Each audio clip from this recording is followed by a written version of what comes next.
15th class 11th chapter name है bank reconciliation statement. Subject है हमारा अकाउंटेंसी। यहाँ पर हमने एक फॉर्मेट बनाया है bank reconciliation statement, how to post the entries into the bank reconciliation statement.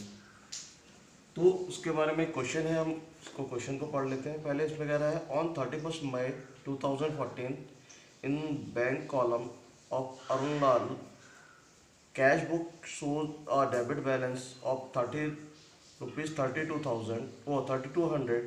On checking of the cash book with bank column statement, you find that the check paid into the bank rupees 2500, but of these only checks of rupees 2000 were cleared and credited by the bankers.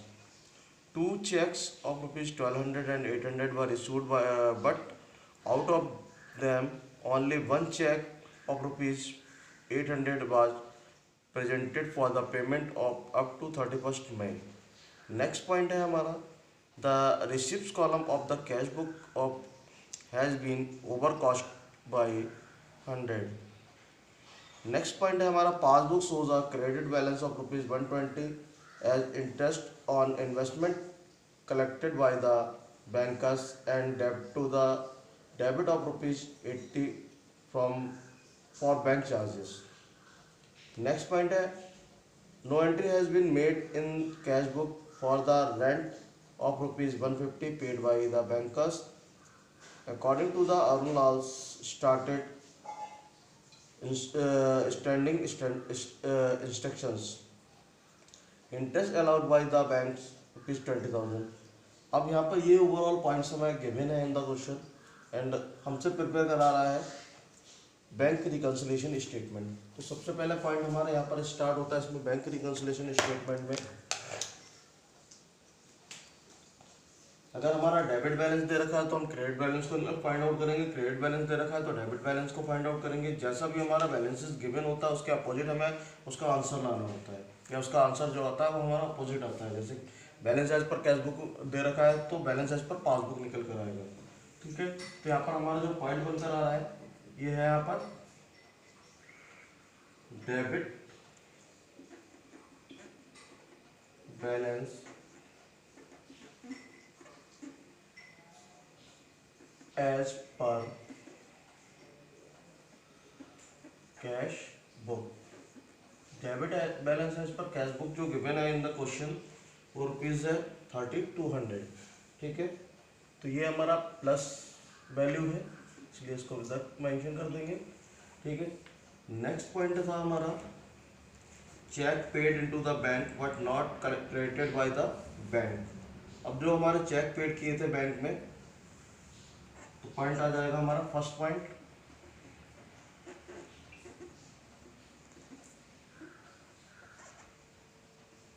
Paid into bank but not credited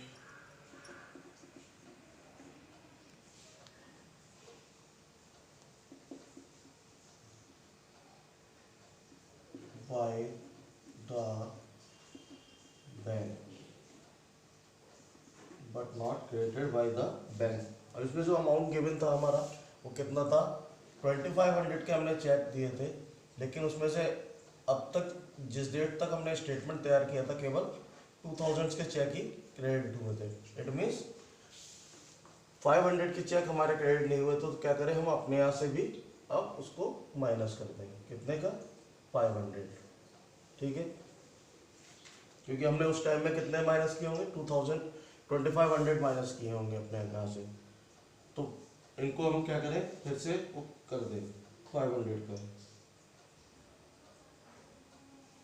next point आ रहा है second point check issued but not presented for payment.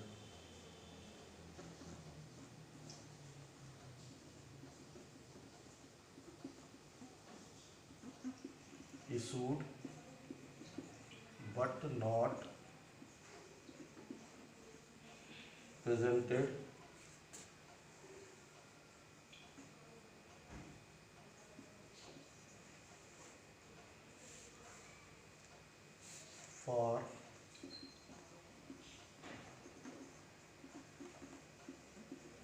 Payment. Check issued but not presented for payment. क्या किया था हमने, 2 check issued किए थे, एक तो हमारा 1200 का चेक था, एक हमारा 800 का चेक था।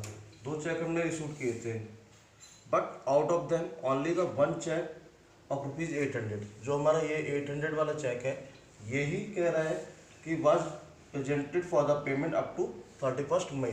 जिस डेट पर हमने ये अपना स्टेटमेंट प्रिपेयर किया है 31 मई को, उस टाइम तक केवल कितना चेक हो गए थे। तो अब हम क्या करें, यहाँ पर हमने जब ये टोटल 2000 के चेक काटे थे, एक 1200 रुपये का चेक था, एक 800 रुपये का चेक था। लेकिन जो हमारा कस्टमर था जिसको हमने चेक काट करके दिए थे, उसने केवल अभी तक केवल एक चेक लगाया है। वो कितने का लगाया है, 800 का चेक लगाया है। तो इसमें इट मीन्स हमारे वापस हम अपने यहाँ इसको कितना 1200 को वापस प्लस कर लें। ठीक है, नेक्स्ट पॉइंट आता है हमारा थर्ड पॉइंट। इसमें कह रहा है the receipt column of the cash book has been overcast by 100। जो हमारा कैश बुक का रिसिप्ट कॉलम है वो ज़्यादा लग गया है 100 रुपये से। तो अब क्या करें, हम अपने यहाँ से माइनस कर देंगे। तो पॉइंट हमारा क्या बनेगा, कैश बुक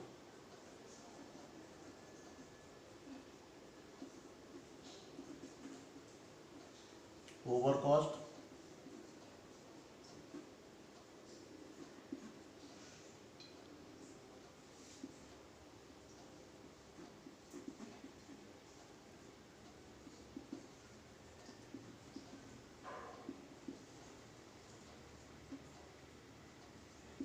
रिसिप्ट साइड कितने से ओवर कॉस्ट हुई है हमारी, 100 रुपीज़ से ओवर कॉस्ट हुई है।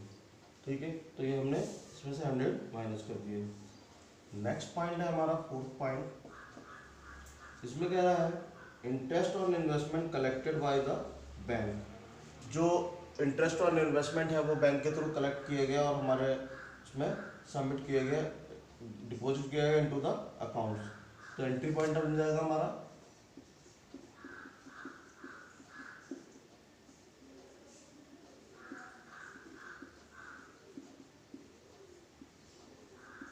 इंटरेस्ट ऑन इन्वेस्टमेंट collected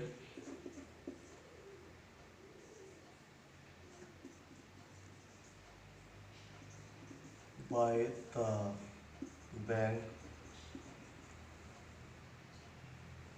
कितने का इंटरेस्ट ऑन इन्वेस्टमेंट कलेक्ट किया गया बाय द बैंक, 120 रुपीज़ का। तो ये हमने अपने यहाँ भी प्लस कर लिया, बैंक ने अपने यहाँ प्लस कर लिया था अर्लियर। अब उसने हमें स्टेटमेंट दिया, on the basis of the statement हम उसको अपने यहाँ कलेक्ट करके मेंशन कर देंगे। Next point is going for the bank charges. The same point 6 points, 2 points mention किए हुए हैं। अब बैंक ने हमारे यहाँ से हमसे बैंक चार्जेस लिए, मतलब अपनी सर्विस के लिए हमसे कुछ अमाउंट चार्जेस किए। तो यहाँ पर एंट्री बन जाएगी हमारी bank charges, bank charges. Bank charges कितने चार्ज किए थे बैंक ने, 80। हमारे अकाउंट से वहाँ पर डिडक्ट कर दिए, हम भी अपने यहाँ पर स्टेटमेंट इसको डिडक्ट कर देंगे। नेक्स्ट पॉइंट आता है हमारा fifth point, sorry 7th point, 1 2 3 yes 5th point. 5th point में बोल रहा है no entry has been made in cash book for the rent of ₹150 paid by the bankers according to the Arunal standing instructions. मतलब अरुणाल के instructions के बिहार पर bank ने ₹150 का रेंट जो है वो पेड किया है अभी, लेकिन उसकी कोई भी एंट्री पास नहीं की गई। तो हम अपने यहाँ क्या करेंगे, उसकी एंट्री पास कर देंगे। बैंक से हमारा रेंट माइनस हो गया तो हम अपने यहाँ से भी इसको क्या करेंगे, माइनस कर देंगे। Rent paid by bank according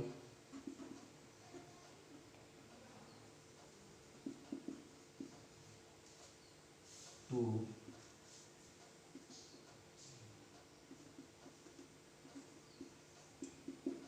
standing instructions.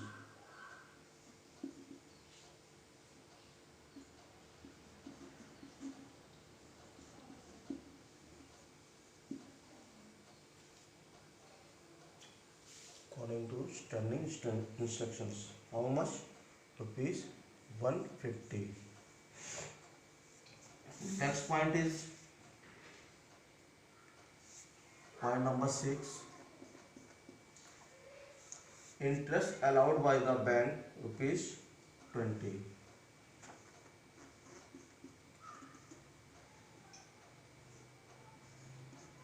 Interest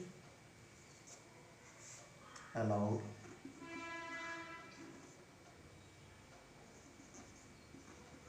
by the bank. कितना इंटरेस्ट अलाउ किया बैंक ने? ₹20. तो हमें इंटरेस्ट दिया है तो हमारा प्लस हो जाएगा ये। अब देखो इसका क्या करेंगे, हम इसका दोनों का टोटलिंग कर लेंगे, जो टोटल बनेगा हम इसका क्या करेंगे, टोटलिंग कर लेंगे तो बोथ साइड का। इधर का टोटल आ रहा है हमारा 500, 1 600, 600, 1 700, 780, 718 एंड 830, 830 ये टोटल बनेगा हमारा। और इधर का 32, 42, 44, 45, 45, 40, 4540, ये बोथ साइड का हमारा टोटल आ रहा है। अब इस टोटल का क्या करेंगे, अब इसमें हम डिफरेंसेस फाइंड आउट करेंगे और डिफरेंसेस के बेसिस पर जितना भी हमारा वो हो रहा होगा उसको मैनेज कर देंगे। ये टोटल आ गया हमारा। अब उसके बाद में हम क्या करेंगे, यहाँ पर इसके डिफरेंसेस लिख देंगे।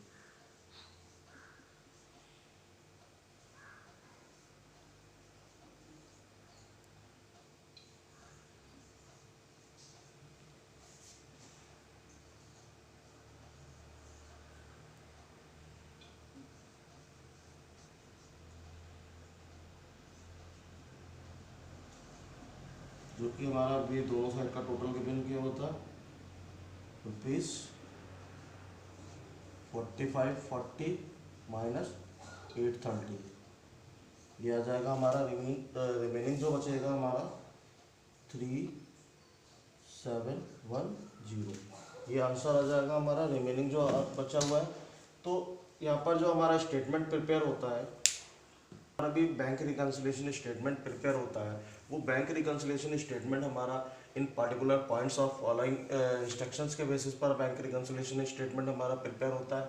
जो क्वेश्चन पॉइंट हमें उसमें गिवन किए होते हैं उन्हीं के ब्याह पर हम देखते हैं कि हमारे यहाँ बैंक ने हमारे ब्याह पर कौन से ट्रांजेक्शन्स किए हैं या हमने ऐसी कौन सी ट्रांजेक्शन्स है जो नहीं प्रिपेयर किए हैं। तो उन सारी ट्रांजेक्शन्स का मैच करना ही, मिलाना ही हमारा बैंक रिकन्सिलेशन स्टेटमेंट कॉल्ड किया जाता है। उसके बेसिस पे हम क्या करते हैं, उसकी सारी चीज़ों को रिकाउंसिल करते हैं, पूरा देखते हैं, फाइंड आउट करते हैं एग्जैक्टली वो सारी चीज़ें हमने या बैंक ने उसी वे में की हैं जैसा कि हमने आपस में एक दूसरे के साथ में डिस्कशन किया था। अगर हमने बैंक के साथ में डिस्कशन किया है कि हमारे भी पे कुछ काम बैंक करेगी, तो बैंक ने उस तरह से किया है या नहीं किया, हमारा अकाउंट्स में पैसे, जैसे बहुत सारे पॉइंट हमारे यहाँ पर बनना है। जैसे हमारा पहला पॉइंट आया हमें डेबिट बैलेंस एज पर कैश बुक का डेबिट बैलेंस हमारा गिवन किया हुआ। जब स्टेटमेंट हमने लिया था तो उस टाइम में हमें मेंशन किया होता आपका इतना डेबिट बैलेंस था, ठीक है।